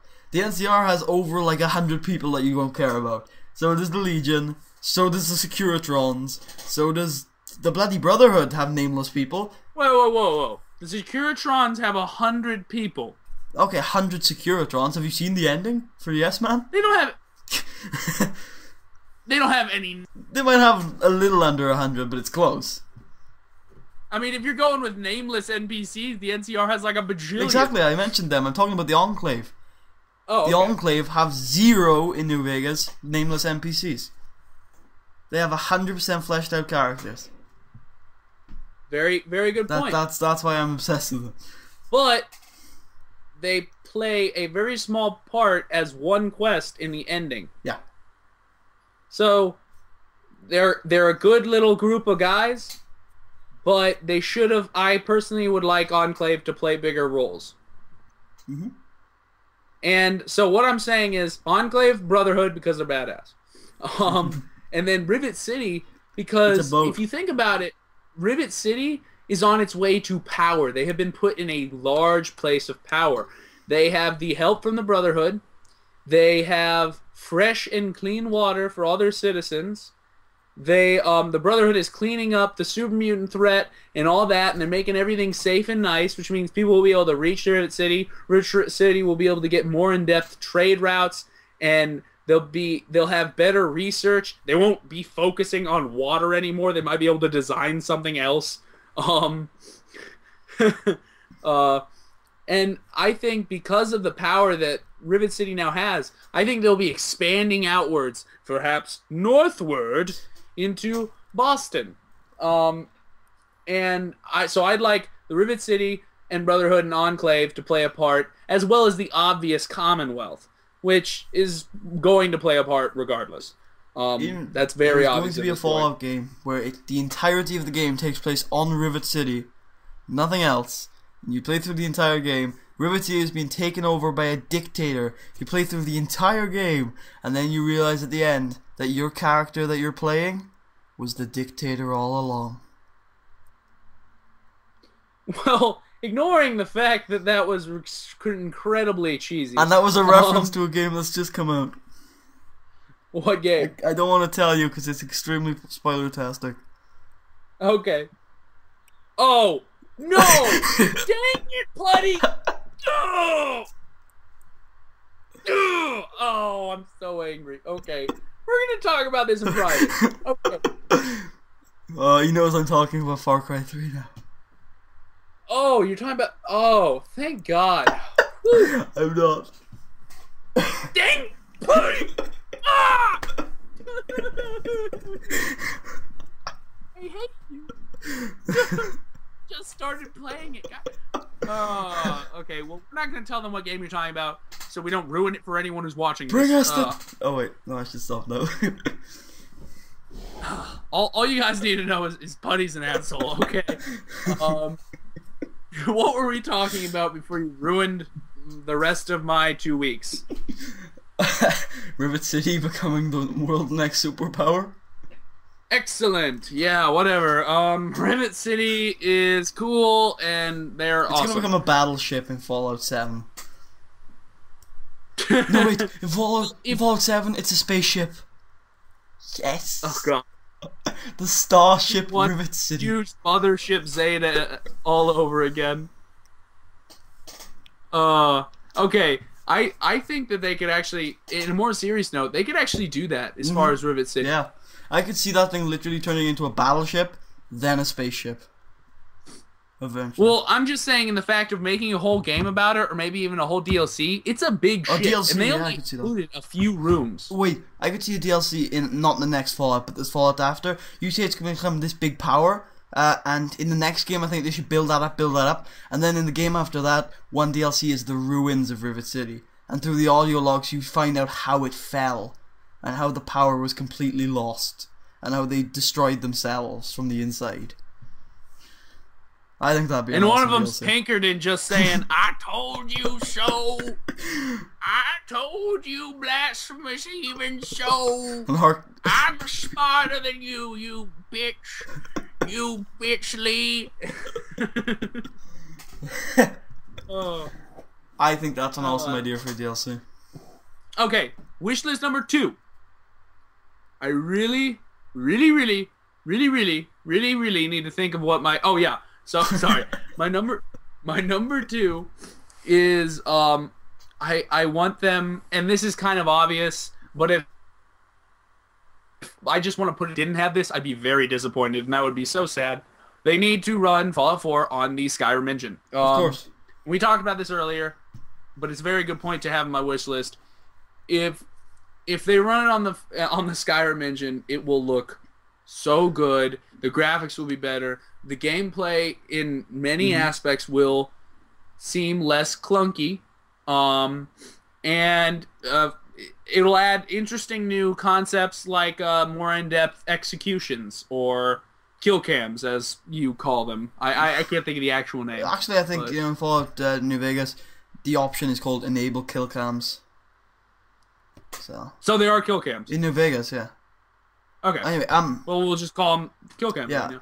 Well, I just thought of something. We've been talking about the Skyrim engine, how exciting that is. Why are we limited to the Skyrim engine? Why don't we just not ask them, but why don't we have a wish that they just move on and get something like the newest Unreal Engine? Or something like that, a bigger and better engine. They've been stuck to these clunky RPG engines when, on a base level, it's a first-person shooter. They can do so much with that and add the RPG elements to it. True. Skyrim engine's fine. That might Skyrim alter engine's fine, that. but you're getting into this gray area of not Fallout, though. No, because it doesn't. At the base level, the engine can be modified to whatever extremes. I can make a text-based adventure out of an Unreal Engine, but well, I can't. Somebody can. Somebody can. So at the base level, all we're looking at is how it feels. So shouldn't they be looking at one of the more modern engines for that, and then adding RPG elements onto it? Yeah. Okay. I've just blown everyone's minds. I mean, I think that would be a good idea. Me personally, I think the Skyrim engine, if they have it, That's fine. Yeah, That's it's far fine. enough. If they want to make a new one, then good for them. No, exactly. But I just don't think they have that much time. I will be more than happy to wait until 2016-17 for Fallout 4. Good God, man, you have patience. Miyamoto, a bad game is bad forever. A delayed game is only bad until it comes out. A bad game that's released is bad forever. And Fallout 4 is going to be good no matter what. No, we shouldn't think like that, because we need to criticize Bethesda if they screw this up. True. Also, we should try to make it seem worse in our minds so that we do play it. Our expectations would be lowered. You know how many movies have been ruined for me when I walk in thinking it's going to be a great thing? Yeah. Games too. Yeah, games too, yeah. And one time with a book even. I'm just not, like, I don't care about, I honestly, my mind right now, I just don't care about Fallout 4 that much. I'm not thinking about it on a daily basis. That first trailer comes out, my hype's gonna be at the roof. Like, I can't stop it. That first teaser comes out, my hype's gonna be at the roof. Dude, if Bethesda puts out a video that just says F4, I'm going to pee myself. And that's it. It'll be a 1-second video. It'll just say F4. If there's a little frame in the Elder Scrolls Online trailer, like there was for that new Project Red game, that says F4, bam, hypes up. Because we know it's coming at that point. I mean, here's I know, sorry about your wish list, we can go on for a little bit longer. Here's a good topic. Bethesda licensed 3 Fallout games and said at the beginning of the development of Fallout New Vegas that they planned, you know, we bought 3 Fallout games and that's what we're going to make. That statement wasn't saying we're not going to make any more. That statement was saying we're not going to make just one. Do you think now, though, looking back at that statement, is this Bethesda's last Fallout game? I could have gone longer. I didn't get enough breath. Sorry. I really think that is bullshit. And if they do that, then I will be happy to staple Steve. I think his name's Pete Hines. Yeah, Pete Hines in the forehead. Right between the eyes, because Fallout is such a good game, and it's like what my whole gaming experience is now. Without Fallout, I wouldn't be talking right now. I just wouldn't. Not just to you guys online, not just to Putty. I just wouldn't be talking. I'd be in shock. I'd be in a coma in the back room because there's nothing bright or beautiful in the world. Okay, it's such a good game series. I'm not talking about Fallout ending, and I know what your point is, but I'm not talking about Fallout ending. I'm just talking about it moving on to a different developer. Oh. Yeah, I didn't mean Bethesda were going to be like that. We're done with. We're just going to put Fallout in the ground. I'm talking about Bethesda licensing the game back out.